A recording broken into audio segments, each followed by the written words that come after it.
Perkenalkan, nama saya Pujirowan Bonaparti Pasaribu dengan NIM A1J222006.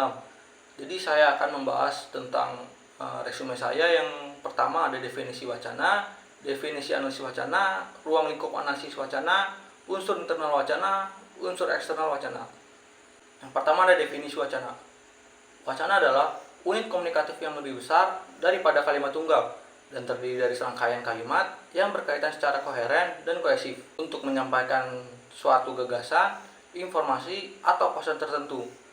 Dalam konteks linguistik, wacana mencakup pemakaian bahasa yang lebih luas, mencakup aspek-aspek seperti struktur naratif, penggunaan kata dan frasa, serta tujuan atau fungsi komunikatif yang ingin dicapai. Pentingnya untuk memahami bagaimana wacana tidak hanya terbatas pada teks tertulis, tetapi juga mencakup percakapan lisan, pidato, cerita, artikel, dan berbagai jenis komunikasi verbal lainnya. Wacana memungkinkan orang untuk menyampaikan ide, berbagai informasi, membangun argumen, atau menciptakan narasi yang bermakna.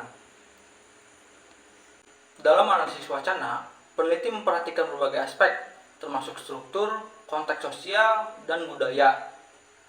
Tujuan komunikasi serta dampaknya terhadap pembaca atau pendengar. Tujuan utama dari analisis wacana adalah untuk memahami bagaimana bahasa digunakan untuk membentuk makna, mempengaruhi persepsi, dan menciptakan efek tertentu dalam konteks komunikasi yang berbeda. Definisi analisis wacana. Analisis wacana adalah pendekatan metodologis yang digunakan untuk memeriksa dan memahami bagaimana bahasa digunakan dalam suatu teks atau wacana tertentu. Tujuan utama dari analisis wacana adalah untuk mengidentifikasi, menganalisis, dan menginterpretasi struktur pola, fungsi, bahasa dalam konteks komunikasi yang berbeda. Dengan menggunakan pendekatan ini, peneliti dapat mengungkapkan makna tersembunyi seperti nilai-nilai, norma-norma, dan kepentingan sosial yang tersirat dalam satu teks atau wacana. Analisis wacana dapat melibatkan berbagai pendekatan dan teknik, yang termasuk yang pertama ada analisis struktural, yaitu analisis yang memeriksa struktur teks atau wacana seperti pengaturan kalimat, penggunaan kata dan frasa, serta pola sintaksisnya. Yang kedua ada analisis fungsional, yaitu analisis yang menyelidiki tujuan atau fungsi komunikatif dari teks atau wacana, termasuk bagaimana penggunaan bahasa mempengaruhi pembaca atau pendengar. Yang ketiga ada analisis sosial, yaitu analisis yang mempertimbangkan konteks sosial, budaya, dan politik. Jadi, di mana teks atau wacana tersebut dihasilkan dan diterima.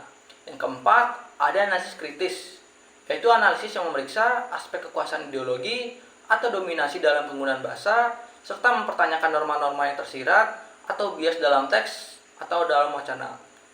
Yang kelima, ada analisis naratif, yaitu analisis yang mengidentifikasi struktur naratif seperti plot dan karakter dalam wacana untuk memahami bagaimana cerita dibangun dan disampaikan. Selanjutnya ada ruang lingkup analisis.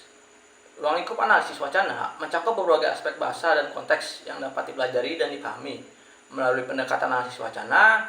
Berikut adalah beberapa ruang lingkup utama dalam menganalisis wacana.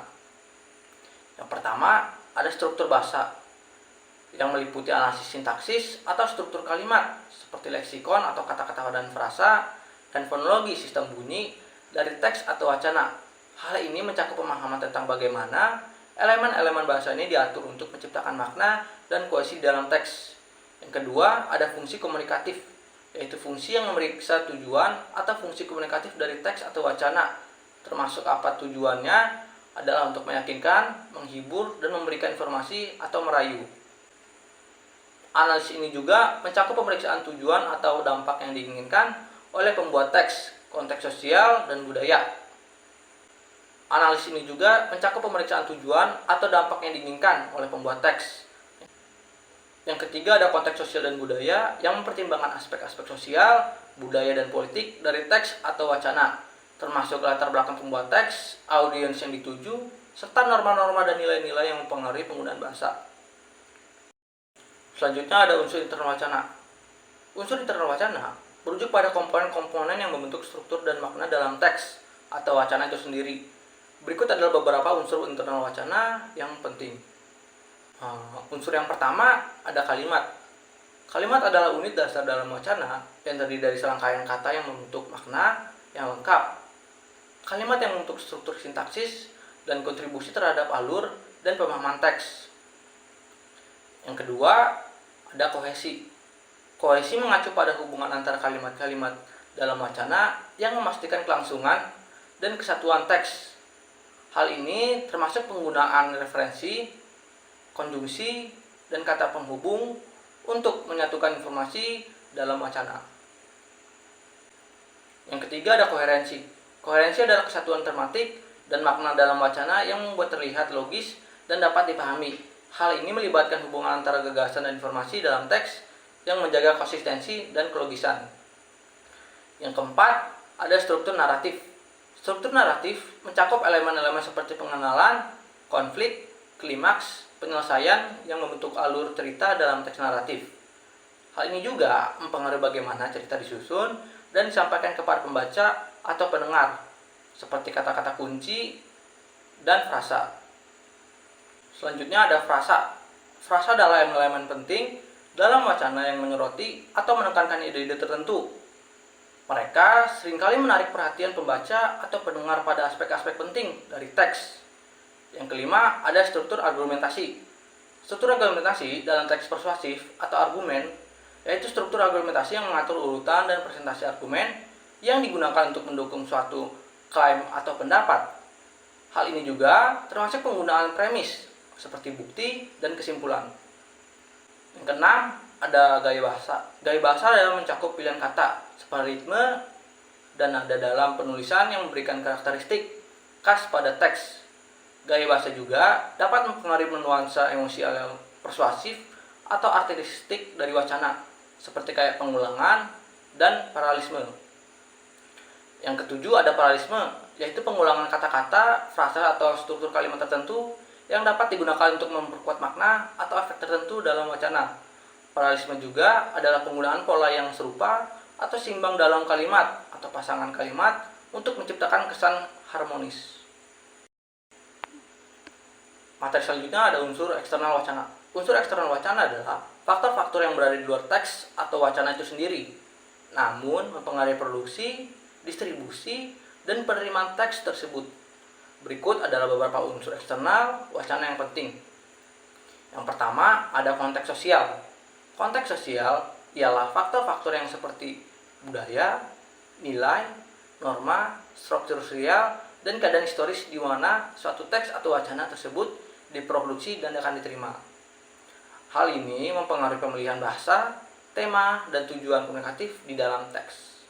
Yang kedua, ada konteks budaya. Konteks budaya merujuk pada sistem nilai atau keyakinan, praktik, dan tradisi yang dominan dalam masyarakat, di mana teks tersebut diproduksi dan diterima. Dan juga budaya mempengaruhi persepsi, interpretasi, dan pemahaman terhadap teks. Yang ketiga, ada konteks politik.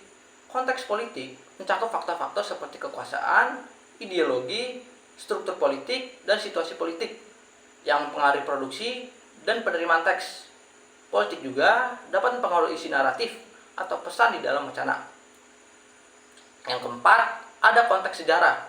Konteks sejarah merujuk pada peristiwa dan kondisi historis yang mempengaruhi produksi dan penerimaan teks.